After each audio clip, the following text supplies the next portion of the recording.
All right, what is going on, everybody? Welcome back to another day of SaberSim's DFS Office Hours. It is Friday, February 4th of 2022. Thank you for tuning into the stream here today.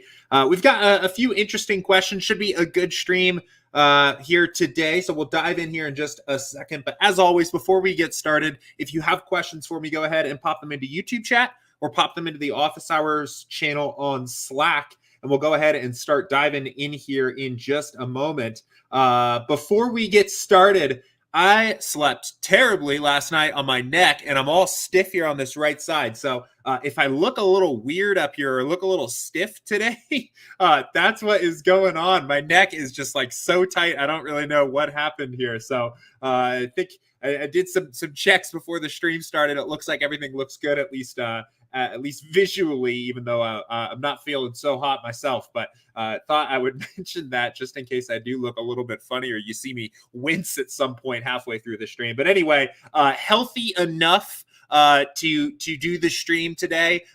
Came into the day questionable with neck tightness, but Jordan is active for office hours here today, so good news on that front. But anyway, let's go ahead. Let's start jumping into some questions here. I wanted to start here. I think this is just a great question from Jack, something that I haven't really covered specifically, at least not in a while, about late swap. So wanted to just bring this one up, and let's just go ahead and start here. So Jack said, hi, Jordan. I know we talk a lot about strategy to getting the right lineups, but what happens if we're in the top 5 to 10 lineups with the last game of the slate remaining?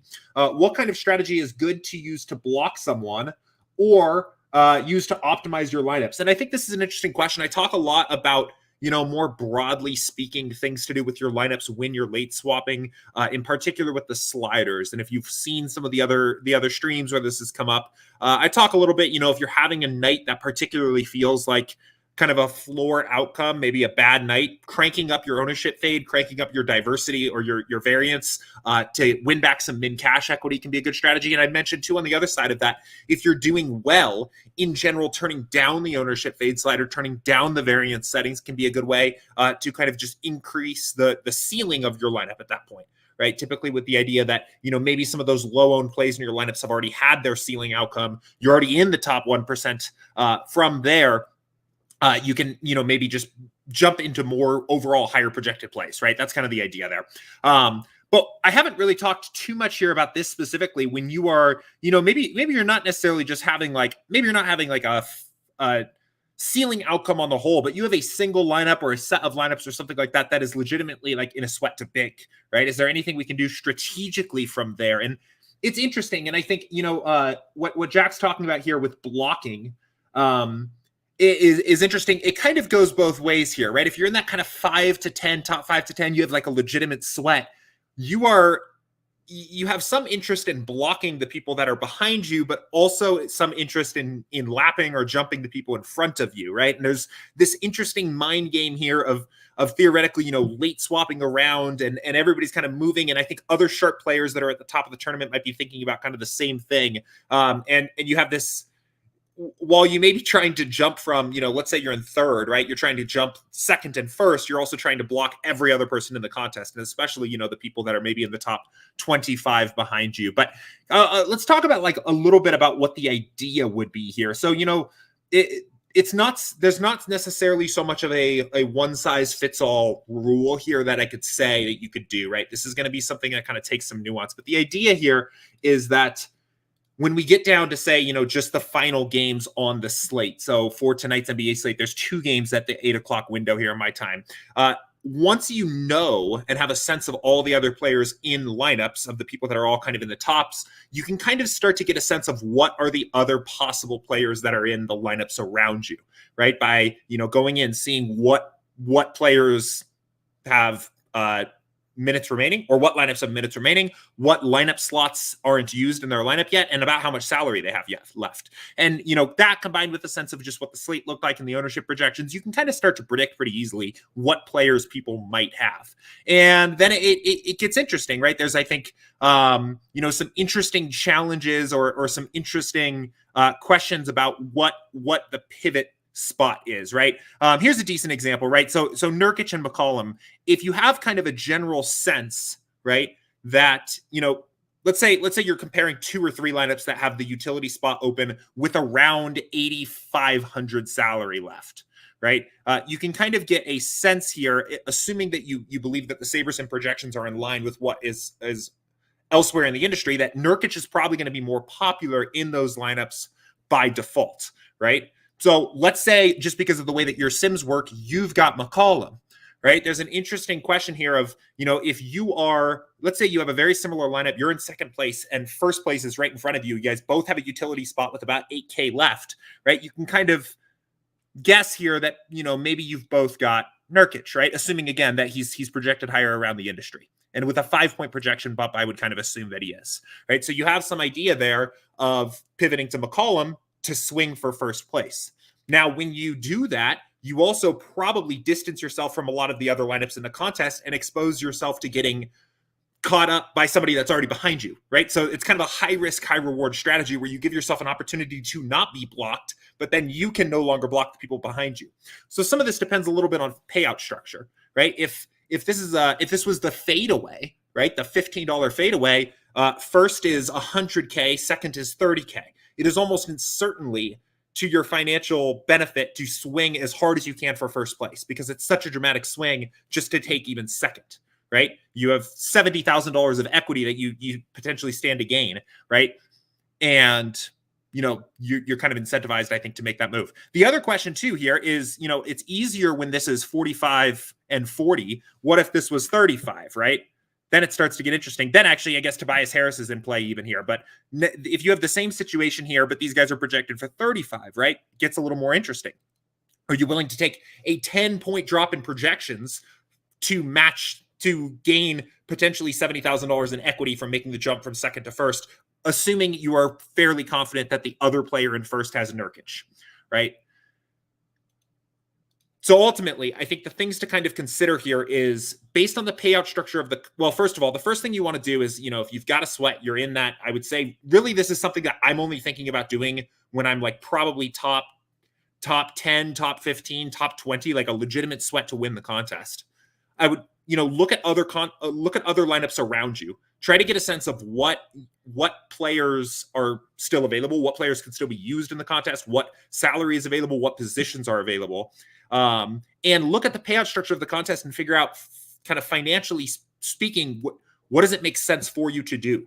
If it's an extremely top-heavy contest, it probably makes sense for you to shoot aggressively for first. If it's a more flatter contest, or potentially, it doesn't even have to be that flat. Potentially, you're in second, and you're in a situation where you're looking at like life-changing money, right? I know we had Andrew a couple weeks ago who had a milli sweat, right, off of the 222 ticket, but where $1 million was the first place prize and second place was 150K. Now, I can't necessarily speak to what Andrew did in that situation, but 150K would probably be pretty close to life-changing money for me. I would probably feel a little bit more defensive about blocking in second place, even though I'm potentially giving up a ton of lineup equity by shooting for first. But like putting in the best projected play I could possible and attempting to block is probably what I would think about doing in that position, right? So it kind of depends there a little bit too.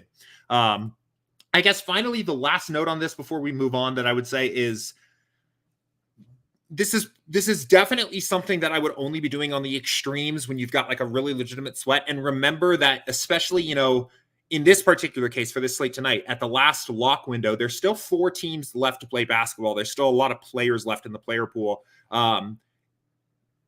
It's very easy to just still lose to a lineup that you didn't even consider, right? Like actually, in fact, I think on a night like tonight, I think this strategy works better on slates where there really is just 1 game left or something like that, because even when you start to have the 2 games, the 4 teams involved, there's a lot of potential lineup spots that still could be left available, and you could get lapped by many other different lineups or something like that. So but it's something I think worth looking at, especially when you are legitimately at the top of a contest. And let's say, I guess the one thing we didn't cover is, let's say you're in first, right? Like what should you do in first place? In that case, it is to your incentive, I think, in general, to probably swap to the higher projected plays overall and just try to block everybody. Right. Then it's not very complicated at all. The one other kind of caveat to that, and again, I mentioned here at the start of this question that this is complicated, that there's not really, I can't say there's a one size fits all, do this in this situation answer to this question, and you're kind of seeing that here now. The one other thing I would think about there is, there's a difference between being in first heading into the final two games of the slate where you have multiple 5% or less, for example, players who have already had a 95th percentile outcome locked into the lineup, and a situation where you're in first where you have a bunch of players in the lineup that are generally pretty chalky, right? You'll generally kind of see, like if we build lineups here for tonight, let's turn these filters off too so they don't cause problems on the build screen. You'll kind of see, especially for like even some of the larger field stuff, right? Like let's just look at the 20 max, right? You can see, especially for NBA, you've got a lot of the chalkier pieces, and then you get kind of some lower owned pieces, right? Now, if you are in first with a lot of chalky pieces in your lineup that have already played and not a lot of lower owned pieces, your first place position is more fragile in the contest because there are a lot of other lineups that also have those players, right? And you are more likely to get caught, right? If you were on first with your lower owned pieces having already had very high ceiling outcomes, your first place position is probably much more secure because there are less lineups in the pool that have those players, right? So, as we approach the later games on the slate, right?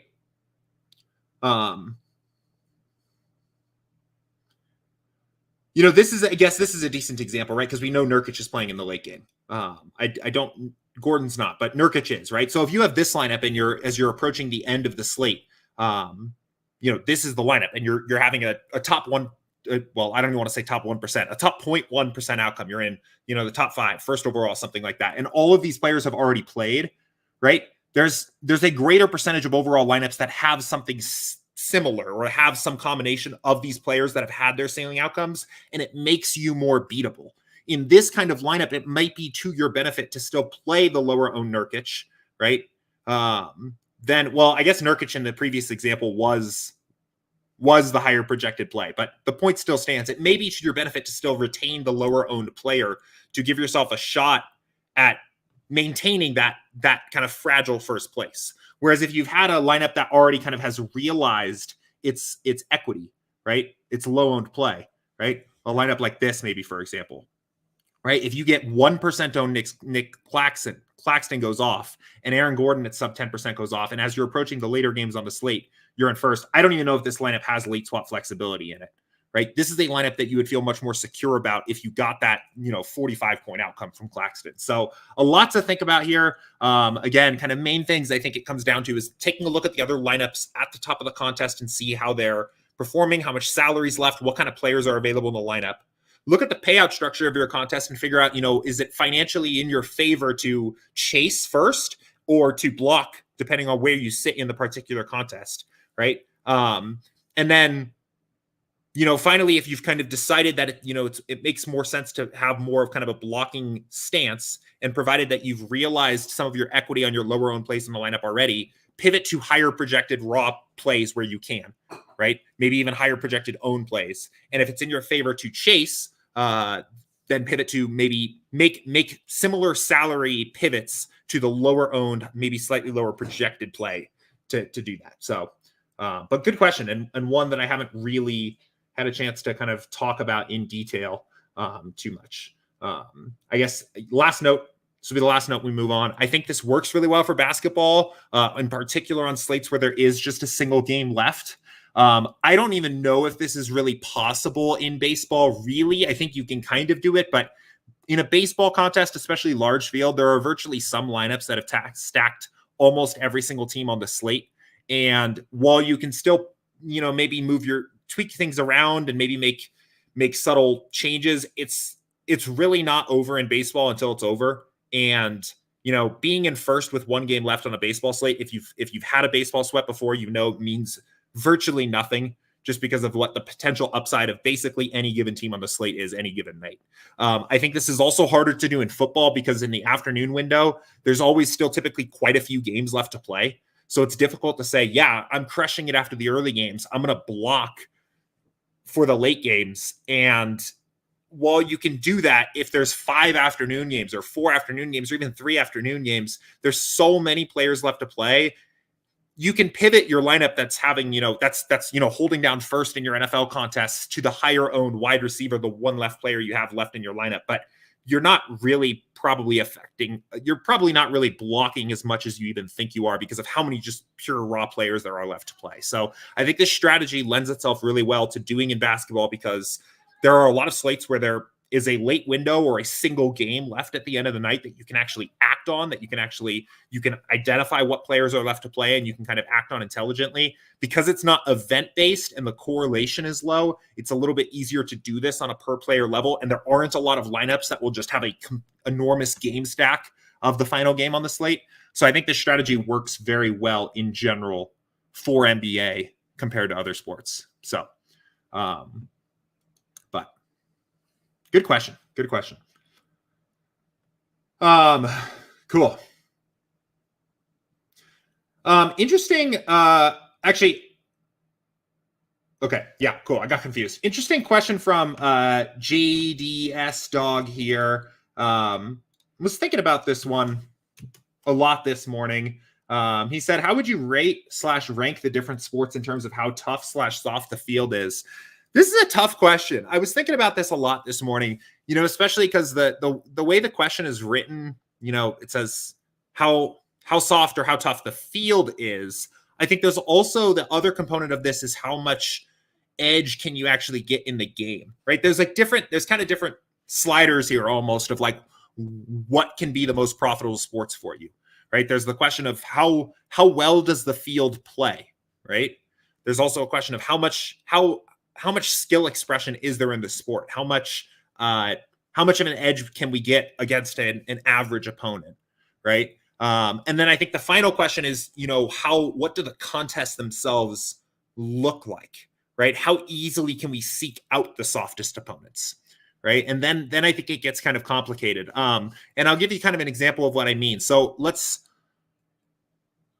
take NFL, for example. So I think NFL is probably, I would say it is probably the softest sport that I can think of, right?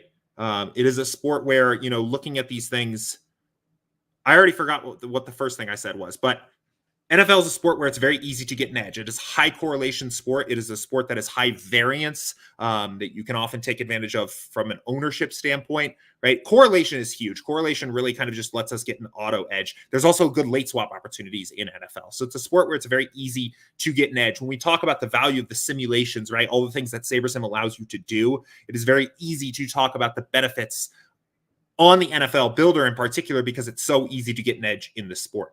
Right. It's also a very soft competition overall. Right. There is a lot of casual fans of NFL. There's a lot of people that play only NFL DFS. Actually, that was the other one. Right. It's a soft field. There's a lot of people that just play NFL just for a sweat that aren't maybe otherwise involved in the DFS kind of world and even maybe are familiar with, late swap or correlation or things like this. And it's also easy to get into contests against those soft opponents. Right. So comparing that to a sport like NHL, right? It's another high variance, high correlation sport where there's late swap opportunities as well. You theoretically have an edge, right? I would say in NHL, it's also true that, there's not a lot of great information out there about NHL. I think the field in general, or at least the floor of the field, is also pretty soft. Now, why do I think NHL is a sharper sport than NFL? It is harder to get into contests against soft opponents in NHL.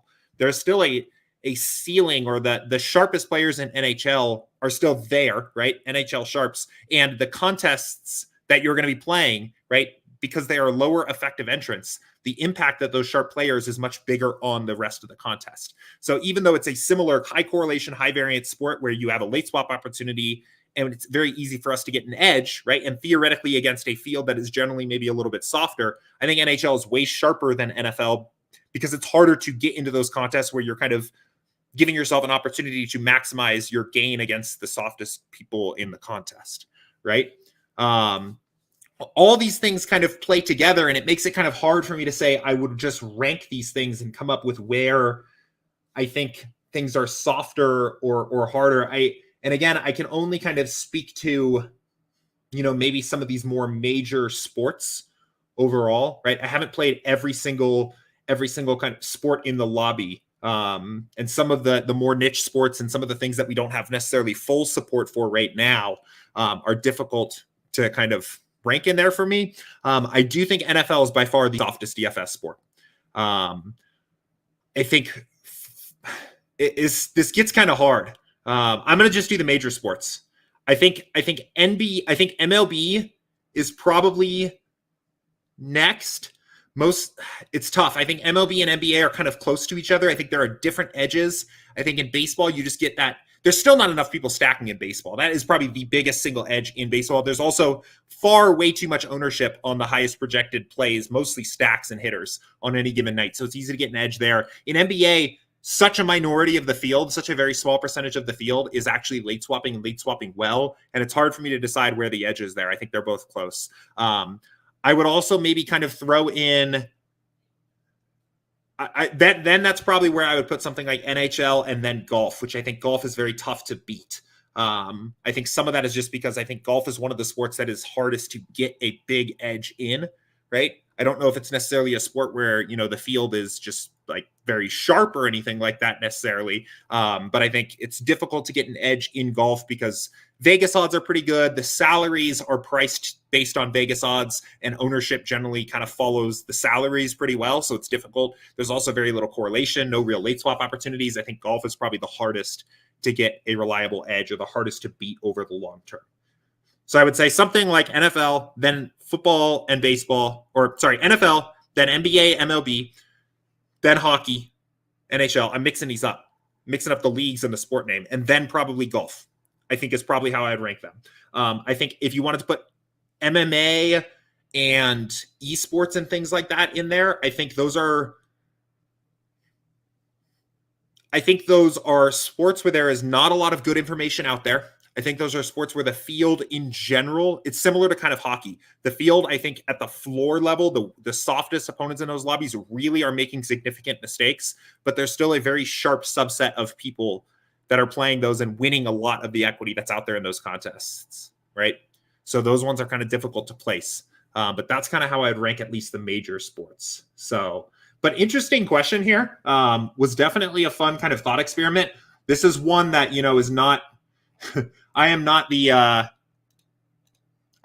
the arbiter of truth on this matter. I would definitely be interested to hear what other people think. Different people are going to have different skill sets as well, but I think that's how I'd rank that. And beyond saying NFL is the softest sport, I'd definitely be willing to have my mind changed about any of that.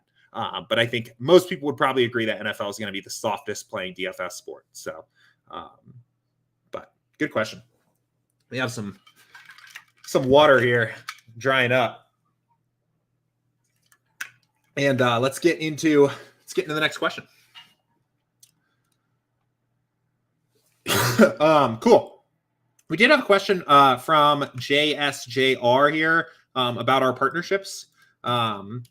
He said, can you talk about SaberSim and the RPS partnership and what are your plans in the future? Yeah, so we actually have a number of partners. We're partnered with not only RunPure, but Simplify DFS and DFS Karma and Full-Time Fantasy.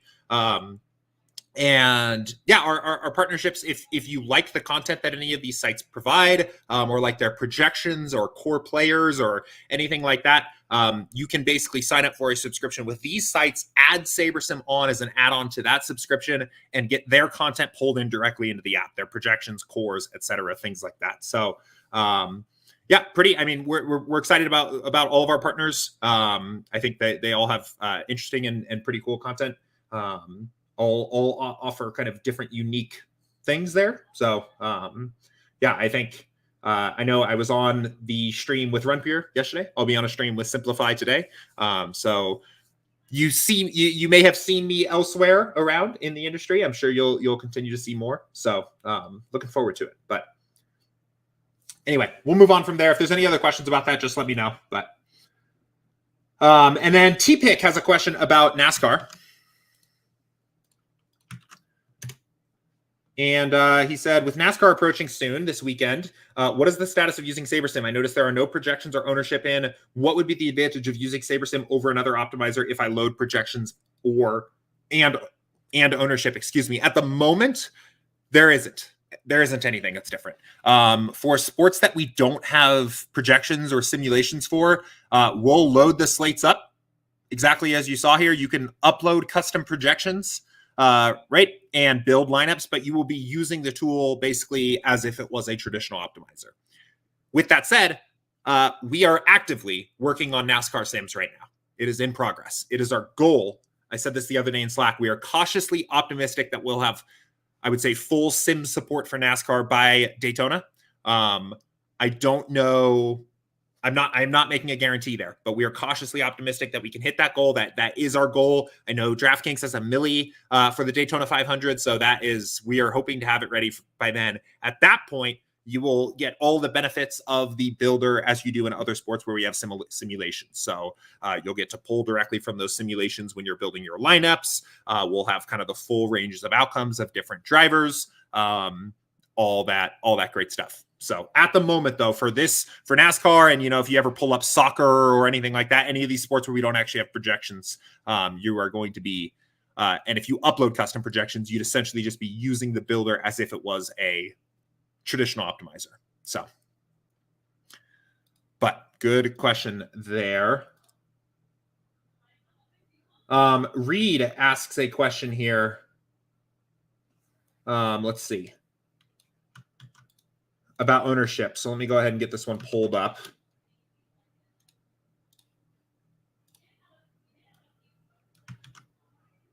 And let's see what's going on here. So he said, as ownership varies so much from contest to contest within a slate, what assumption does SaberSim make for SaberSim own?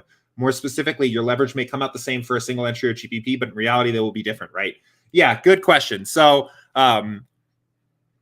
our ownership projections, the assumptions here, right? This is for a large field GPP, right? Imagine for the $15 fadeaway, or the mini max, or the and one, or the 4-point play, right? Something I would say like over at least 20,000 or so entries, right? Larger field stuff is what we're trying to project ownership for, right? In smaller fields, single entries, smaller field contests, things like that, ownership is going to condense. It's going to condense onto what the field perceives to be the best possible plays on that particular night.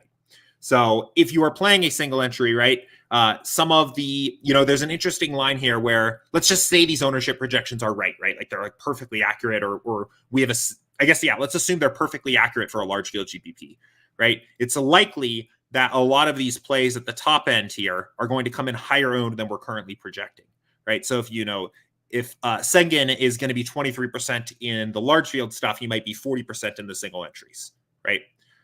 Now, there's a certain line that you cross as you go down. Not everybody can be higher owned, right? If Sengen, for example, is higher owned, he's going to take ownership away from other players in the pool, but particularly the other centers in the pool, right? If both Sengen and Whiteside are higher owned than projected, right, almost every other center is going to be lower owned than expected, right? So it kind of gets difficult to know exactly how things are going to pivot, and it depends a little bit on salaries and positional eligibility. But in general, rule of thumb is that ownership condenses in smaller fields onto the perceived to be best plays on the slate by the field.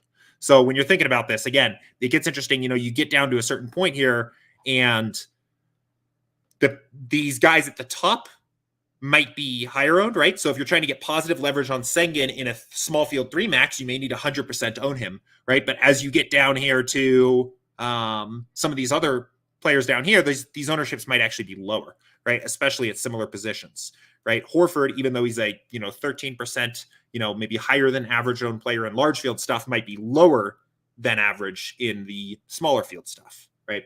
So a little bit tricky to kind of keep track of there. I think one of the easy ways, or if you're trying to get an idea on where is ownership going to condense in smaller fields, I think one thing you can do, along with just looking at the ownership projections, is to run some cash builds and see what do the cash constructions look like on the slate, right? So even up to 500 lineups, the cash builder takes a little bit longer, so we may not run all 500, but if you have the time to do it, if you're trying to get a sense of like what what are going to be the popular constructions here in smaller field stuff. I like running these cash builds. Also, that went super fast.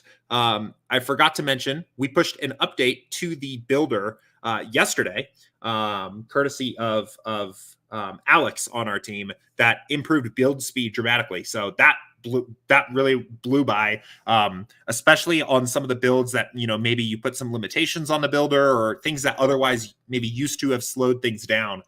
Things are much faster now. But if you're interested in looking and seeing how ownership is going to condense on a slate, I think one of the things that I like to do is to run cash builds, and just even, the first 100 or 250 optimals here, just seeing, what are the easiest plays for builders to get into lineups? And this is an interesting one here, right? Where, actually maybe with the way we have this set up right now, it might be easier to play Whiteside just because he has more overall raw scoring upside than Sengun, right? Maybe this is the play that people get to. Maybe it isn't. Maybe you support this with some other research or some custom projections or things like that. But I think this can be a pretty good tool to figure out where ownership's going to go in the smaller field stuff. Part of the reason why I think this helps too is not only do tournament players play safer in smaller fields, right? Play a little, fade ownership a little bit less, play a little bit less variant, right? But you also have a lot of people that just play cash lineups into single entries. So the ownership of the cash plays ends up just being a lot higher in your small field stuff. Max was talking about this recently when he came on to Office Hours to talk about his most recent win as a thing that he really likes to directly exploit in higher stakes single entry or smaller field kind of things, because it's easier to determine and it's more reliable, right? You can more reliably determine where the chalk's going to be, and you get a bigger edge from fading it, right? So it's kind of a double-edged sword where, yes, on one hand, on one hand, our ownership fade slider is lower in a single entry, smaller field contest than it is for a large field 150 max. But on the other, I guess it's not even a double-edged sword. Part of the reason for that is because every effort we make to fade ownership a bit in the single entries pays off more, because the highest owned plays are generally owned much more in single entries, right? Fading, for example, fading 20% owned Derek White in a large field GPP is a very different story than potentially fading 50% owned Derek White in a single entry contest, right? That is probably right off the bat enough to differentiate yourself significantly if you were playing single entry. So the need to fade is quite a bit lower. But good question.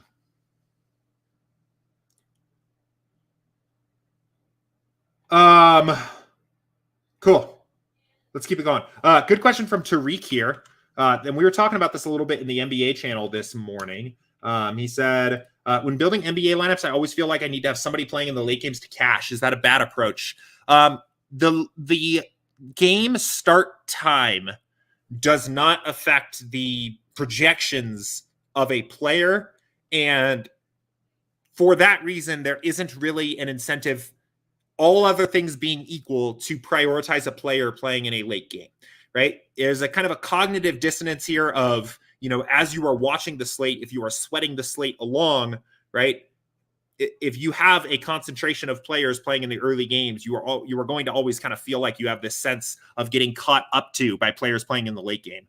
But the game start time for a player does not affect that player's projection. If all the games started at the same time, there would be no reason to incentivize playing a player from the game that was just the late game, right? There's no reason to believe that players playing in, either of these two games have a greater raw scoring output purely because they are playing in those games. So there's no real advantage there. Now, the reason I'm kind of framing this the way I am, I feel like as these words are coming out of my mouth, they sound weird. So the reason I'm presenting this the way I am is because there is an incentive to prioritize players playing in later games if there is injury news that could potentially make players in those games more valuable later, right? So that's the big kind of sticking point here, is we essentially have complete information about these three games, for example, when lock passes, right? That's not always true. Sometimes a coach just won't put out a starting lineup before the DFS lock because they feel like it. But generally, we have complete information about these three games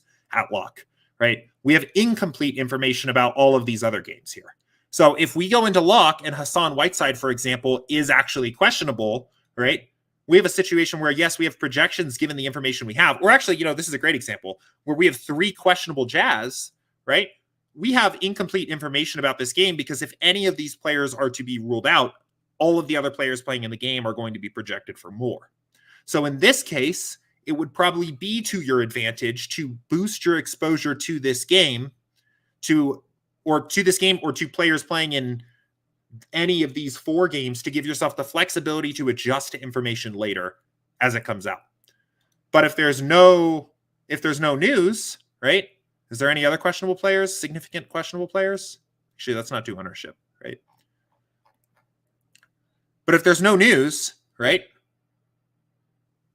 So we have Josh Hart too. That's another one, 7:00, right? Maybe has some John Collins, Goga, right? It's early in the day, so there's a lot of, or Goga's in the early game, but John Collins is at 5:30, so maybe less so. Kobe White plays at lock, right? So not a slate where there's like a ton of late news besides probably the Jazz. So if there's a situation where, there's incomplete information at lock because of pending injury news, I think it makes sense to give yourself some flexibility to adjust as the slate goes on. But otherwise, there's no reason, all other things equal, to prioritize players playing in later games. So Antoine said we have trade news. What happened? Someone catch me up. Who got traded? What a tease. We have trade news. Now I want to know. Someone's got to tell me. Someone's got to give me the details. For now, I'm going to jump to the next question. But all right. Let's see. We've got a chart here from TMB and maybe some positive results. So let's see. Let's read this. These are my results for cash games for every month, for the month of January. Finished with a 71% win rate. Use the same process each and every day. There's a small sample size, and for February, I'm already at a 67% win rate.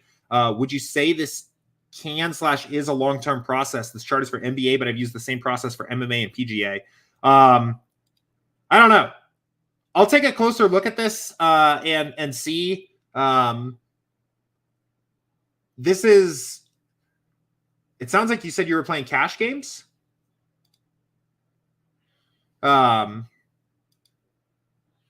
Interesting. I'll take a closer look at this, TMB, and just maybe give you some thoughts in Slack. I mean, first of all, these win rates certainly sound good. I would say your sample size is still a little small here, but a month of cash games, since cash games are lower variance overall, you generally need a smaller sample size to determine if your process is working. I would say that you are, probably doing something right. If you're winning 71% of your cash games, your 50-50s in January, I think that actually, that sounds like that could be maybe a little unsustainable to me. I don't want to knock you down, but that's like a really impressive win rate. I think that's a pretty impressive clip to me. But I would say, keep up what you're doing. Not sure.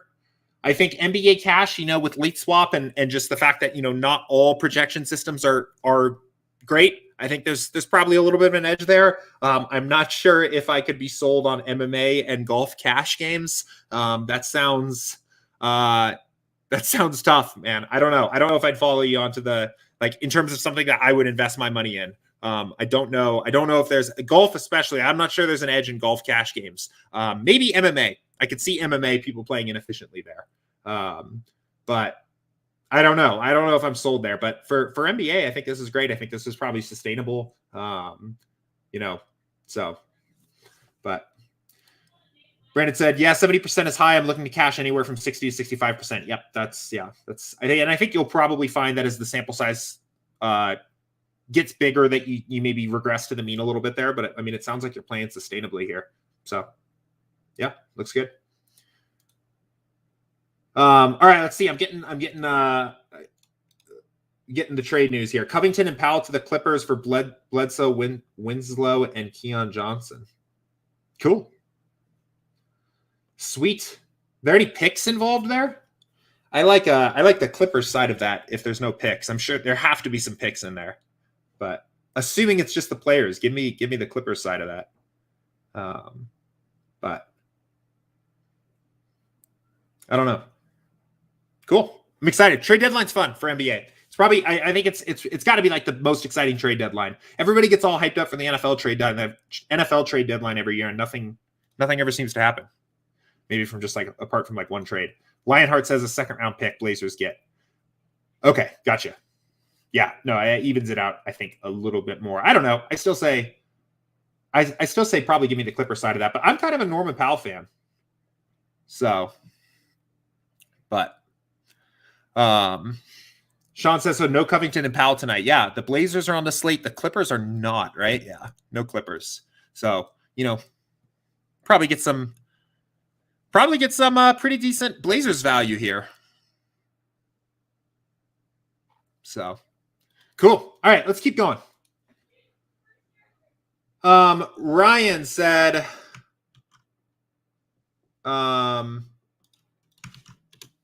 playing the granny shot and the Friday ones tonight on Yahoo. Same amount of entries with a little smaller top prize for the ones contest. Would you recommend playing the same lineup for both contests or running 50 additional unique lineups?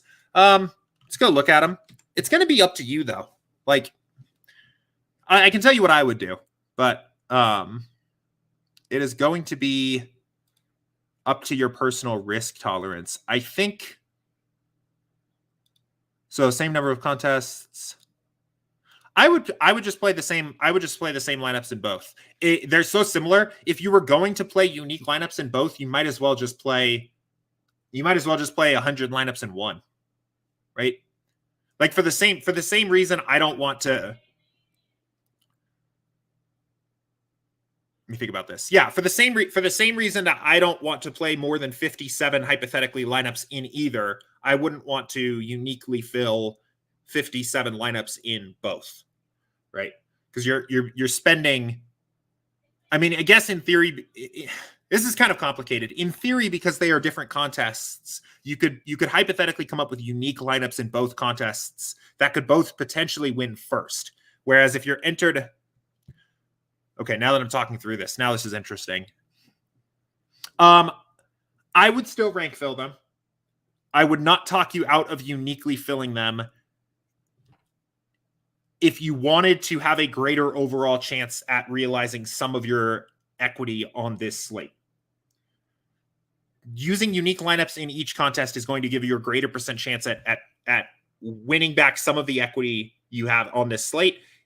Using rank fill is going to just give you the highest overall raw upside, right? Or the highest overall expected ROI.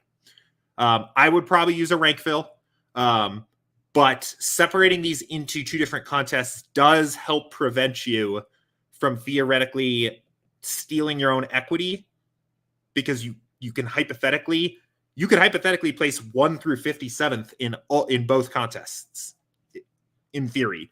Which means you are at least not stealing your own equity, right? If you were playing all of them in just the granny shot and your first 57 lineups took 1st through 57th, the next 57 lineups could only take 58th through whatever it is, right? Don't want to do the math in my head. In this case, since you're separating them into two different contests, you could theoretically, have that maximum upside in both. But I would probably still use a ranked fill method for me, because I would be at these two kinds of contests, I'd be a little bit more probably concerned with just maximizing my ROI if I was playing these than trying to maximize my ability to realize some expected value on this slate. That's just my take. A lot of this ends up coming down to personal preference here. So, good question though. And I think the other thing too is like, just remembering, it's 500 to first, 400 to first. And if you're playing, I'm assuming you're playing, let's just say you're playing 50. So you're playing 100 lineups total, right? You're playing $100 worth, right? Like, I think the question is, what do you want your maximum gain to be for one single lineup, right? You were playing $100. Your maximum gain on a single lineup filled uniquely is $500. Your maximum gain on a single lineup filled ranked is $900, right? But you're playing, do you want to spend $2 for a maximum gain of $900, or do you want to spend $1 for a maximum gain of $500? Kind of. Do you get what I'm saying? I don't know. It's ultimately going to be a little bit personal risk tolerance of how you want to handle these, I think. But I would probably use a ranked fill. So anyway. Okay, cool. Let's jump back here. So I have one more question in the queue at the moment. So if you've got other questions for me here, go ahead and pop them in now. I'm going to hit this last one real quickly. And this is from Zach. And he shot us an email here about the golf model. And let's read this. He said, I have a question about the daily golf showdown contest. Are your simulations taking into account the different courses played this weekend into account? For example, first 3 days of the Pebble Beach Pro-Am, played at Monterey, Spyglass, and Pebble Beach. Cantlay's played Monterey yesterday, is playing Spyglass today. Monterey is an easier course than Spyglass. Would your simulation for yesterday's showdown versus today take those specific courses into consideration for Cantlay's projection? The reason I ask is because I don't want to over-engineer the projections I may be layering in. If your sims already take that into consideration, probably need to back off of too drastic of changes for golfers on the easiest course. If they don't, I would probably lean in a little more, given that as a perceived edge. Any guidance onto how you can provide as to how the course plays in the sims is appreciated. Yeah, really good question. We do not take this into account, and I think in particular for these golf showdowns where there are different courses that golfers are golfing on, I think this can be a good spot to add some value by adjusting projections, right? So we are not, and I'm going to double check and just confirm and make sure. I'll make sure with Max here on this. I am fairly confident though. Now I'm talking through this. I have some doubts, but I'm fairly confident that we are not taking this into account. And I think you could probably pretty easily see this. You know, the golfer projections are going to be probably pretty similar between showdowns. So they are slightly different here. I really don't think we're taking this into account. I don't think we're taking into account the individual course difficulty. I think we have a sense that the golfers are on different courses, right? But I don't think we're taking into account the individual course difficulty of each of those courses. And I feel pretty confident that we are particularly not taking into account how the courses are playing in this tournament, right? So like there's one thing about, if a course has historically been more difficult than the other, but I know something that, DFS players can key into as well is how is a course playing over the course of the weekend. And that is something that I am almost 100% sure that we are not necessarily taking into account. Now, how much you value that is a different discussion, right? But I think overall keying into which golfers are golfing on certain courses, especially for these golf showdown contests, and making adjustments to projections accordingly is pretty sharp. And I think it definitely adds value. So, but I will wait to kind of hear back from Max on this as well. And I will write a little note in the Office Hours channel in Slack once I hear back with more detail there. But I feel very confident about this. So, but I want to just check with him for sure. But good question there. So,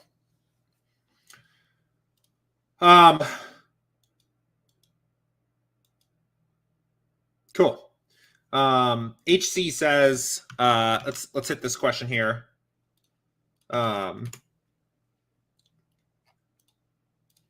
you go over the late swap process? I normally just do single entry, but tried it, and for some reason it opens my Microsoft Office when I download the template. What that sounds like to me is that you've got a setting set somewhere to open files that you download instead of saving them.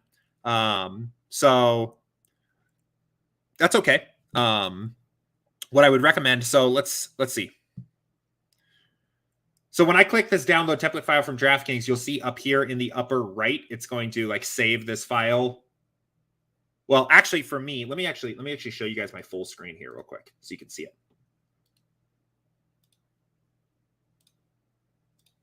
Okay. So this pops up for me, right? So I get this option here. What it probably sounds like is that at some point you opened some spreadsheet and then set the default to say open automatically from now on. But that's okay. Let's say hypothetically that, we just opened this up, right? Where did it go?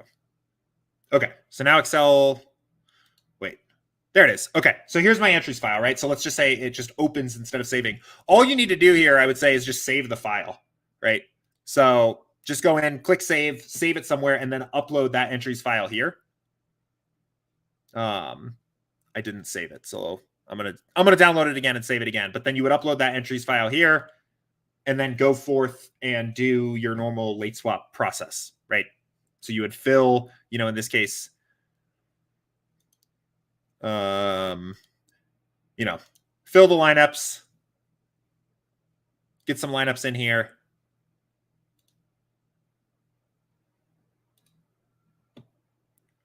Okay, there we go. And then when you go to late swap, all should be well, right?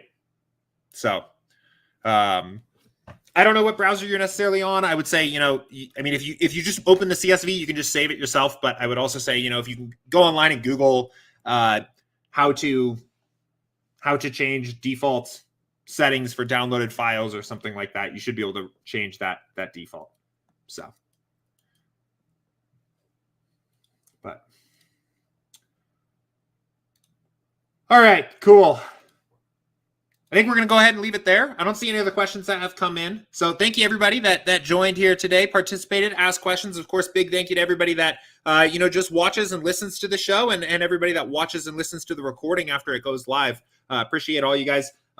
Enjoy your weekends. Good luck in your contest tonight. We'll be right back again Monday of next week, 2 p.m. Eastern, for another episode of Office Hours. So until then, good luck, take care, and see ya.